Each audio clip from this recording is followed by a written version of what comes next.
பார்த்தோம்னா இது வந்து நான் நேற்று வச்ச சாம்பார் நல்லாயிருக்கும். அடுத்து என்ன பார்க்க போகிறோன்னா ரசம் வச்சுருக்கேன். சூடாயிட்டுருக்கு ரசம்.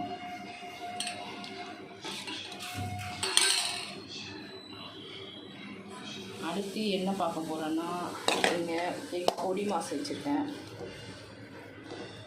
வெங்காயம், பச்சை மிளகாய், பெப்பர், மிளகாத்தூள் போட்டு ரெடி பண்ணி வச்சுருக்கேன். ஆயில் கொஞ்சம் கம்மியாக ஊற்றணும், அப்போ தான் இந்த மாதிரி இருக்கும். அடுத்து வந்து என்ன வச்சுருக்கேன்னு பார்த்தீங்கன்னா இங்கே நான் வந்து மரவள்ளி கிழங்கு கட் பண்ணி வச்சுருக்கேன் வேக வைக்கிறதுக்காக. இது சும்மா வேக வச்சு மிளகாத்தூள் போட்டு தாளிச்சிக்குவேன். பொரியல் மாதிரி இருக்கும். சும்மா ஒரு 2 பீஸ் தான். அடுத்து பார்த்திங்கன்னா நமக்கு மீன் குழம்பு ரெடியாக இருக்குது. இதையும் சூடு பண்ணி வச்சுப்போம். இது நேற்று வச்சது நல்லாயிருக்கும்.